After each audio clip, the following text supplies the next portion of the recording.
Hello guys, good morning. എല്ലാവരും സുഖമായിട്ടിരിക്കുന്നു. ഞാൻ വീണ്ടും വന്നിരിക്കുകയാണ് പുതിയ പുതിയ വിശേഷങ്ങൾ പങ്കുവയ്ക്കാനായിട്ട്. ഞാൻ 3-4 പ്രാവശ്യമായിട്ട് ഒരു ചെറിയ വീഡിയോ ഒക്കെ ചെയ്തിരുന്നു. വലിയ വലിയ വീഡിയോസൊന്നുമല്ല. ഞാൻ ചെയ്യുന്ന വീഡിയോയുടെ പരിമിതികൾ എന്തൊക്കെയാണ് എന്ന് എനിക്കറിയാം. പക്ഷേ എന്നാലും ഞാൻ ചെറിയ ചെറിയ വീഡിയോസുകൾ ചെയ്യുകയാണ്.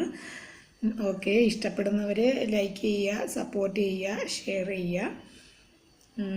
ഇന്ന് ഞാൻ എൻ്റെ കുട്ടിക്കാലത്തെ ഓർമ്മകളിലേക്ക് പോവുകയാണ്. എൻ്റെ കുട്ടിക്കാലത്തുണ്ടായ ചില സംഭവങ്ങളെക്കുറിച്ചൊക്കെ ഞാൻ നിങ്ങളോട് പങ്കുവച്ചിട്ടുണ്ട്. ഇന്ന് ഞാൻ കുട്ടിക്കാലത്തെ ചില ഓർമ്മകൾ നിങ്ങളുമായിട്ട് പങ്കുവയ്ക്കാനായിട്ട് ആഗ്രഹിക്കുകയാണ്. അതായത് സ്കൂൾ തലത്തിൽ, അതായത് LP സ്കൂളിൽ ഉണ്ടായ ഒരു സംഭവമാണ് ഞാൻ ഇപ്പോൾ ഇവിടെ ഷെയർ ചെയ്യാനായിട്ട് ആഗ്രഹിക്കുന്നത്.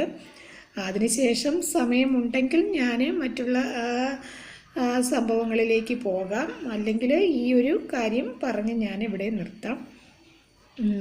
ഓക്കെ, അപ്പം ഞാൻ നേരത്തെ പറഞ്ഞിട്ടുണ്ടല്ലോ, ഞാൻ പഠിച്ച LP സ്കൂളിനെ കുറിച്ചും അവിടുത്തെ ടീച്ചേഴ്സിനെ കുറിച്ചും എൻ്റെ വീടിന് തൊട്ടടുത്തുള്ള ഒരു ടീച്ചറിനെ കുറിച്ചുമൊക്കെ ഞാൻ പറഞ്ഞിട്ടുണ്ടായിരുന്നല്ലോ നിങ്ങളുടെ അടുത്ത്. ഇപ്പം ഞാൻ ആ സ്കൂളുമായി ബന്ധപ്പെട്ട കാര്യമാണ് ഞാൻ ചർച്ച ചെയ്യാനായിട്ട് പോകുന്നത്.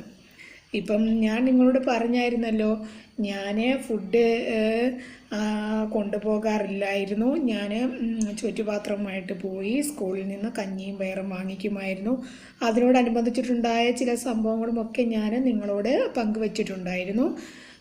ഇപ്പം ഞാൻ അതിനോടനുബന്ധിച്ചുള്ള വേറൊരു കാര്യമാണ് ഞാൻ പറയാൻ പോകുന്നത്. അതായത് ഞാൻ പറഞ്ഞിട്ടുണ്ടായിരുന്നല്ലോ, ചില കുട്ടികൾ ആഹാരം സ്കൂളിൽ കൊണ്ടുവന്ന് ഉച്ചയ്ക്ക് കഴിക്കുമായിരുന്നു എന്ന് ഞാൻ പറഞ്ഞിട്ടുണ്ടായിരുന്നല്ലോ. അതായത് 1 മുതൽ 4 വരെ പഠിച്ചിരുന്ന LP സ്കൂളിലെ സംഭവമാണ് ഞാൻ പറഞ്ഞത്. അപ്പോൾ എനിക്കും ഒരു ആഗ്രഹം ഇടയ്ക്ക് വെച്ചുണ്ടായി. ഇന്ന് ഒന്ന് വീട്ടിൽ നിന്ന് ആഹാരം കൊണ്ടുപോയി ഉച്ചയ്ക്ക് അവിടെ പോയി കഴിക്കാമെന്ന് ഞാൻ വിചാരിച്ചു. അപ്പം ഞാൻ വീട്ടിൽ ഈ ആഗ്രഹം പറഞ്ഞപ്പോൾ എൻ്റെ അമ്മ പറഞ്ഞു, എന്തിനാണ് സ്കൂളിൽ കൊണ്ടുപോയി കഴിക്കുന്നത്? വീട് അടുത്താണല്ലോ, ഒന്നുകിൽ സ്കൂളിൽ നിന്ന് ആഹാരം മേടിച്ച് കഴിക്കുക, അല്ലെങ്കിൽ വീട്ടിലേക്ക് വന്ന് വീട്ടിൽ ആഹാരം കഴിച്ചിട്ട് പോവുക. എന്തിനാണ്, തൊട്ടടുത്തല്ലേ സ്കൂള്, പിന്നെ അപ്പോഴെന്തിനാണ് ഫുഡ് കൊണ്ടുപോകുന്നത് എന്ന് ചോദിച്ചു. പക്ഷേ എൻ്റെ ഇഷ്ടത്തിനും എൻ്റെ ആഗ്രഹത്തിനും വഴങ്ങി അമ്മ എനിക്ക് രാവിലെ ഉണ്ടാക്കിയ ഗോതമ്പ് ദോശയും ചമ്മന്തിക്കറിയും ടിഫിൻ ബോക്സിനകത്ത് അടച്ചു വെച്ച് എനിക്ക് തന്നു. ഞങ്ങളുടെ അമ്മ അന്നേരം ഗോതമ്പ് ദോശ, ഗോതമ്പ് പുട്ട്, അങ്ങനെയൊക്കെയുള്ള സാധനങ്ങളായിരുന്നു കൂടുതലും ഉണ്ടാക്കിയിരുന്നത്. കൂടുതലും ഗോതമ്പ് വിഭവങ്ങളായിരുന്നു എൻ്റെ അമ്മ ഉണ്ടാക്കിയിരുന്നത്. അതായത് കറിയൊക്കെ നല്ല ടേസ്റ്റായിരുന്നു. കിഴങ്ങ് കറി, കടലക്കറി, ചമ്മന്തിക്കറി, മുട്ടക്കറി, ഇങ്ങനെയൊക്കെയുള്ള നല്ല നല്ല കറികൾ അമ്മ ഉണ്ടാക്കുമായിരുന്നു. അപ്പോഴും അന്ന് ഞാൻ പറഞ്ഞ ദിവസം എൻ്റെ അമ്മ എനിക്ക് തന്നത് ഗോതമ്പ് ദോശയും ചമ്മന്തിക്കറിയും ആയിരുന്നു. എന്നിട്ട് എനിക്ക് അമ്മ ഗോതമ്പ് ദോശ ടിഫിൻ ബോക്സിൽ വെച്ചു. ഓരോ ഗോതമ്പ് ദോശ ഒഴിക്കുമ്പോഴും അതിൻ്റെ പുറത്തേക്ക് ഓരോ കരണ്ടി കറി ഒഴിക്കും. അങ്ങനെ ഒരു 3 ദോശ എനിക്ക് വെച്ചു. ചമ്മന്തിക്കറിയിലൊക്കെ കുളിപ്പിച്ച് എനിക്ക് 3 ദോശ വെച്ചു. അപ്പോഴും ഞാൻ ടിഫിൻ ബോക്സുമായിട്ട് പോയി. അപ്പോഴും സ്കൂളിലെ ഈ ആഹാരം കൊണ്ടുവരുന്ന കുട്ടികളുണ്ടല്ലോ, അപ്പം ഞാൻ അപ്പോഴേ ശ്രദ്ധിച്ചിരുന്ന ഒരു കാര്യം എന്ന് പറഞ്ഞാൽ, ഈ ചോറ് കൊണ്ടുവരുന്ന കുട്ടികൾ ഇവരുടെ ടിഫിൻ ബോക്സ് വെച്ചിരുന്നത് ടീച്ചേഴ്സ് എഴുതുന്ന ബോർഡിൻ്റെ അടിയിൽ ബാക്കിലായിരുന്നു വെച്ചിരുന്നത്. അവിടെയായിരുന്നു വയ്ക്കാനുള്ള സ്പേസ് ഉള്ളത്. ഭിത്തിയോട് ചാരി ബ്ലാക്ക് ബോർഡിൻ്റെ താഴെ ആയിരുന്നു പിന്നെ കുട്ടികൾ ഈ ടിഫിൻ ബോക്സ് വെച്ചിരുന്നത്. അപ്പോഴും ഉച്ചയാകുമ്പോഴത്തേക്ക് ഫുഡ് കഴിക്കാനുള്ള സമയമാകുമ്പോഴത്തേക്ക് ഈ കുട്ടികൾ ഇത് കൊണ്ടുപോയി ഇതെടുത്തുകൊണ്ട് പോയി കഴിക്കുന്നതൊക്കെ എനിക്ക് ഭയങ്കര ഇഷ്ടം തോന്നിയായിരുന്നു. അങ്ങനെയാണ് ഒരു ദിവസം ഞാനും എൻ്റെ ഫുഡ് അവിടെ ഉച്ചയ്ക്ക് വീട്ടിൽ നിന്നും രാവിലെ ബ്രേക്ക്ഫാസ്റ്റ് ഉണ്ടാക്കിയപ്പോൾ അത് എനിക്ക് അമ്മ തന്നു. ഞാൻ ഉച്ചയ്ക്ക് കഴിക്കാനായിട്ട് അതുമായിട്ട് സ്കൂളിലേക്ക് പോയി.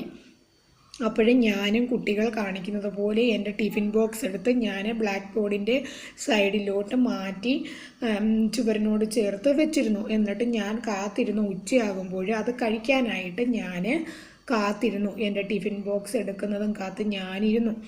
12:30 ആയപ്പോഴത്തേക്ക് ഉച്ചയൂണിനുള്ള ബെല്ല് സ്കൂളിൽ മുഴങ്ങി. അപ്പോഴത്തേക്ക് എല്ലാ കുട്ടികളും ഓടിച്ചെന്ന് അവരവരുടെ ടിഫിൻ ബോക്സ് എടുത്തപ്പോൾ ഞാനും എൻ്റെ ടിഫിൻ ബോക്സ് ഓടിച്ചെന്ന് എടുത്തു. എന്നിട്ട് കുട്ടികളുടെ കൂടെ ഇരുന്ന് ഞാനും ഫുഡ് കഴിക്കാനായിട്ട് വട്ടത്തിൽ ചെന്നിരുന്നു. എന്നിട്ട് ഞാൻ എൻ്റെ ടിഫിൻ ബോക്സ് തുറന്നപ്പോൾ എൻ്റെ ഗോതമ്പ് ദോശയും ചമ്മന്തിക്കറിയും ഉറുമ്പ് കൊണ്ട് പൊതിഞ്ഞിരിക്കുന്നു. എൻ്റെ ടിഫിൻ ബോക്സിനകത്ത് നിറയെ ഉറുമ്പായിരുന്നു.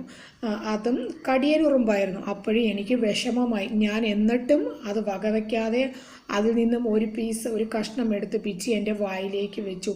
എൻ്റെ ചുണ്ടും എല്ലാം ഉറുമ്പ് കടിച്ചു പറിച്ചു. അപ്പോഴും ഞാൻ അവിടെ ഇരുന്ന് കരഞ്ഞു. ചുണ്ടിൽ ഉറുമ്പ് കടിച്ചതല്ലായിരുന്നു എൻ്റെ പ്രശ്നം. ആ ടിഫിൻ ബോക്സിൽ നിറയെ ഉറുമ്പ് കയറി. അതായിരുന്നു എനിക്ക് വിഷമമുണ്ടാക്കിയത്. മറ്റുള്ള കുട്ടികളുടെ ടിഫിൻ ബോക്സിനകത്തൊന്നും ഉറുമ്പില്ല. അവർ ചോറായിരുന്നു കൊണ്ടുവന്നിരുന്നത്. ഞാനേ ഉണ്ടായിരുന്നുള്ളൂ ആ കൂട്ടത്തിൽ ഗോതമ്പ് ദോശയും ചമ്മന്തിക്കറിയുമായിട്ട് പോയിരുന്നത്. അപ്പം ഞാൻ കരഞ്ഞപ്പോൾ എൻ്റെ കൂടെ ഇരുന്ന ഒരു കുട്ടി എഴുന്നേറ്റ് പിന്നെ സ്റ്റാഫ് റൂമിൽ ചെന്ന് ടീച്ചേഴ്സ് ഇരിക്കുന്ന റൂമില്ലേ അവിടെ ചെന്നിട്ട് ടീച്ചറിനെ വിളിച്ചുകൊണ്ട് വന്നു. അപ്പോൾ വന്ന ടീച്ചർ ആരായിരുന്നു? എൻ്റെ വീടിനടുത്തുള്ള, ഞാൻ പറഞ്ഞില്ലേ എൻ്റെ അപ്പൻ്റെ ഒരു ബന്ധുവായ ഒരു ടീച്ചറുണ്ടെന്ന്, ആ ടീച്ചറായിരുന്നു വന്നത്. അപ്പം ആ ടീച്ചർ എന്നോട് പറഞ്ഞു, എടുത്തുകൊണ്ട് പോയി കളഞ്ഞിട്ട് വീട്ടിൽ പോയി കഴിക്കടിയെന്ന് പറഞ്ഞു. അപ്പോഴേ എനിക്ക് ഭയങ്കര വിഷമമായി ടീച്ചർ അങ്ങനെ പറഞ്ഞപ്പോഴത്തേക്ക്. ഞാൻ അത് അടച്ചു വെച്ച് ടിഫിൻ ബോക്സ് അടച്ചു വെച്ച് വിഷമത്തോടെ ഞാൻ വീട്ടിലേക്ക് പോയി. അവിടെ ചെന്ന് അമ്മയുടെ മുമ്പിൽ ചെന്ന് കരഞ്ഞ് എൻ്റെ വിഷമങ്ങൾ പങ്കുവച്ചു. അമ്മ പറഞ്ഞു, സാരമില്ല, എന്തിനാണ് ഉറുമ്പ് കയറിയത്, പിന്നെ എടുത്ത് കഴിക്കാൻ പോയത് എന്നൊക്കെ പറഞ്ഞു അമ്മ എന്നെ സമാധാനിപ്പിച്ചുകൊണ്ട് എനിക്ക് ചോറും മീൻകറിയും മീൻ വറുത്തതും തോരനുമൊക്കെ വിളമ്പിത്തന്ന് ഞാൻ ആഹാരം കഴിച്ചതിന് ശേഷം സന്തോഷത്തോടെ വീണ്ടും സ്കൂളിലേക്ക് പോയി. ഇത് എൻ്റെ ഒരു സ്കൂൾ ലൈഫിലുണ്ടായ ഒരു സംഭവമാണ് കേട്ടോ. Okay, bye, thank U.